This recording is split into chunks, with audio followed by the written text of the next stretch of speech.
The biggest threat to NATO's air power doesn't come from Russia. It doesn't come from China. In fact, it doesn't come from any traditional superpower at all.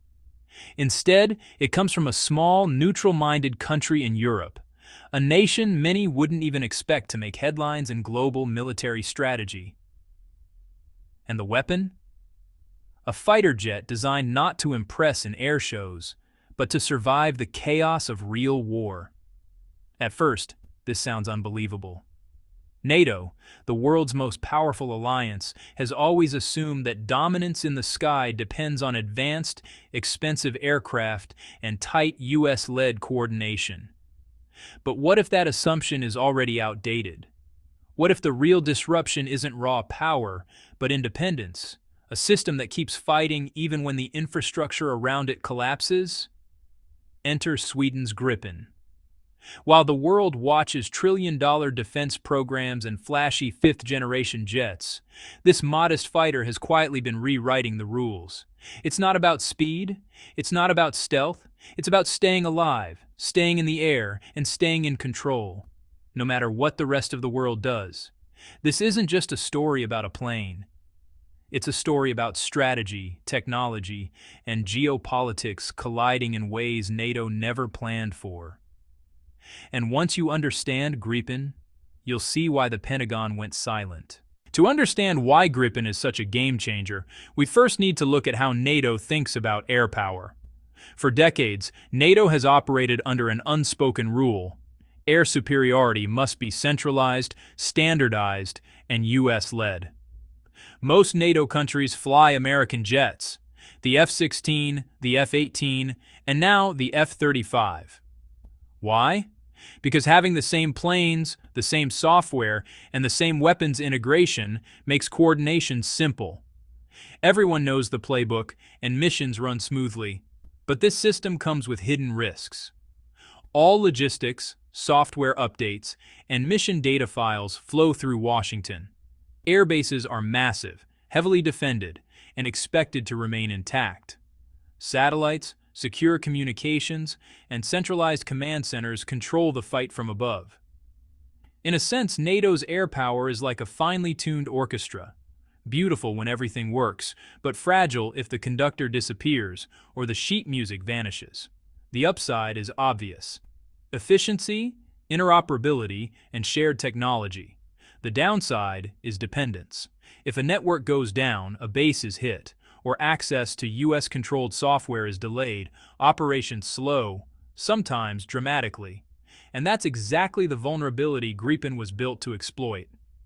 By relying on centralized systems, NATO assumed resilience came from sheer power and coordination.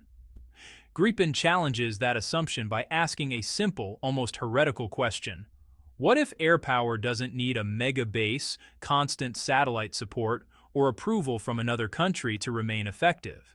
Now let's look at the fighter at the center of this story, Sweden's Gripen. While most advanced jets are built for speed, stealth, and headline-grabbing performance, Gripen was designed with one core idea: survival.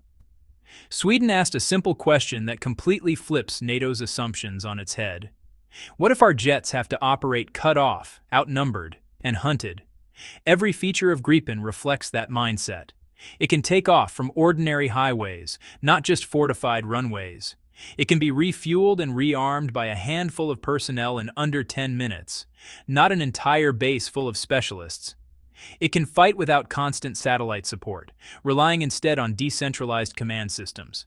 And it's lightweight, agile, and easy to maintain in harsh or disrupted environments. Think of it like comparing a luxury sports car to a rugged off-road vehicle. The sports car wins on speed, but if the roads crumble, it's useless. Gripen, the off-road vehicle, keeps moving no matter what. Its philosophy prioritizes persistence, independence, and resilience over raw power or flashiness. This is where Gripen directly contrasts with NATO's Doctrine.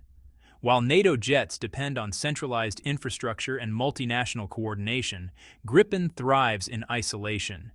It's not trying to fit into a standardized system. It's built to survive and keep fighting, even when everything else fails. That's the first hint of why this little fighter is quietly reshaping strategic thinking. Theory is one thing, but performance in the real world tells the real story. Recently, in multinational exercises observed quietly by NATO planners, Gripen did something unexpected. It didn't dominate with stealth or raw firepower. Instead, it excelled through persistence and availability, the ability to keep flying mission after mission while other jets cycled back to base. In high-intensity simulations, where air bases were assumed destroyed and attrition was high, Gripen squadrons generated more sorties per day than far more expensive, cutting-edge aircraft. While fifth-generation jets returned to climate-controlled hangars for maintenance, software updates, or secure data uploads, Gripen kept going. It was like a marathon runner compared to a sprinter, slower on a single run, but far more effective over the long haul. This isn't just about numbers. In modern air warfare, the plane that stays in the sky wins. Gripen's performance forced NATO planners to quietly ask uncomfortable questions. Could a smaller, cheaper, and independent fighter actually challenge assumptions about what air dominance looks like? It wasn't better in every way. Its speed, stealth, and raw firepower still lagged behind jets like the F-35. But under conditions where infrastructure collapses and resources are limited, Gripen simply works. And that realization, that survival and persistence can outweigh technological superiority, is what made Gripen a silent game-changer. NATO had assumed that their centralized model was invincible. Gripen proved it isn't. Modern fighter jets aren't just metal and engines anymore. They're flying computers. The F-35, for example, relies heavily on software for navigation, targeting, electronic warfare, and mission data. Updates, patches, and access to certain mission files are controlled through multinational systems, often requiring U.S. approval. In other words, even the most advanced jets in NATO are, to some extent, dependent on Washington for full operational capability. Gripen flips that model entirely. Sweden controls the source code, the mission software, and the timeline for integrating new weapons.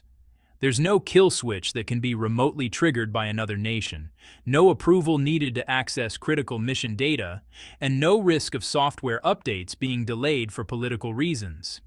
Essentially, Gripen gives its operators full sovereignty in wartime decision-making. The implications are huge.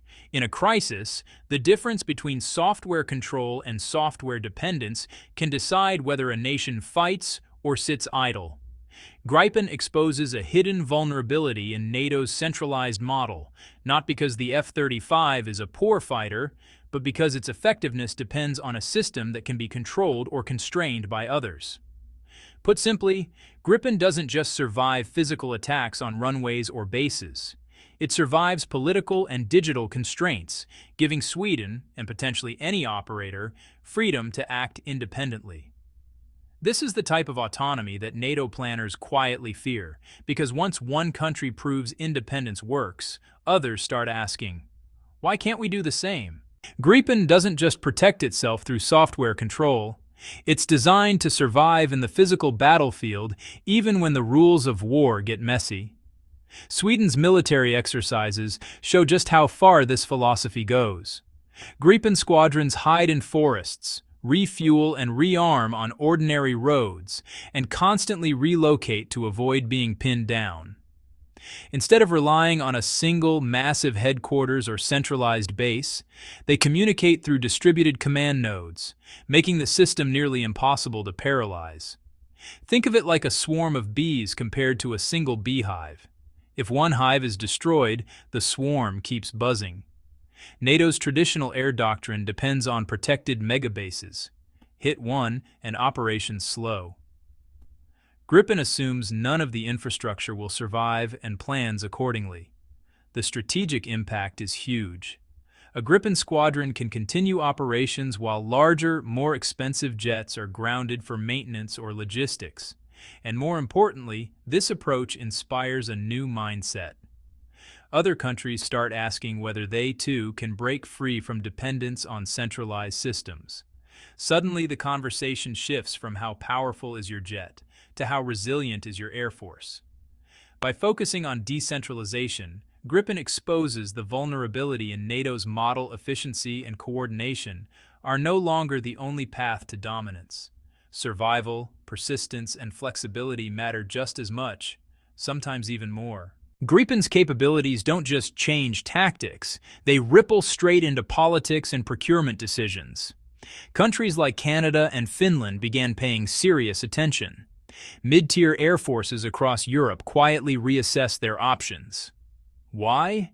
Not because Gripen outperformed the F-35 in every way, but because it offered something the F-35 could never provide: sovereignty in wartime. Think about it. Defense procurement is usually framed as a technical debate: range, radar, weapon systems. Gripen turns that upside down. The conversation shifts from which jet is the fastest or stealthiest to which system allows a nation to decide for itself during a crisis. And when one country demonstrates independence works, others start wondering, why are we tied into someone else's network? For NATO, this is unsettling. Gripen doesn't directly threaten the F-35 or U.S. air dominance, but it threatens the assumption that there's only one path forward: centralized, standardized, U.S. integrated fleets. Mixed fleets, independent doctrines, and decentralized operations could emerge. Political leverage over allied air forces weakens. Suddenly, NATO can no longer rely on uniformity to maintain control or predict outcomes. In short, Gripen has created a precedent. It's not just a fighter jet. It's proof that a smaller, independent system can still succeed in modern warfare. And that subtle shift, from replacement to diversification, is exactly what keeps alliance planners awake at night. So, what's the big takeaway from all of this? Gripen didn't just survive modern war simulations. It changed the way we think about air power. The most dangerous weapon isn't necessarily the fastest, stealthiest, or most expensive jet. The real game changer is the one you cannot control politically or logistically. A fighter that can operate independently, persistently, and flexibly forces everyone else to rethink their assumptions. Gripen shows that success isn't just about raw performance. It's about resilience, sovereignty, and staying in the fight when everything else collapses. It proves that air forces don't need a trillion-dollar ecosystem to defend their skies. This is the mental shift that matters most, from one-size-fits-all air power to a distributed, messy, and harder-to-control reality. For NATO, this is uncomfortable. For other nations, it's inspiring. Once fear replaces certainty, the world changes. Mixed fleets, decentralized command, and national control over critical systems are no longer theoretical ideas. They're options on the table. Gripen didn't confront NATO with force, it confronted them with proof, and proof is far harder to ignore than propaganda or speculation. The lesson is clear. Think beyond assumptions, question the status quo, and understand that strategic independence can reshape global military balance. In a world where persistence, flexibility, and sovereignty matter as much as speed or stealth, Gripen has shown that the future of air power may be smaller, cheaper, and far more independent than anyone ever imagined.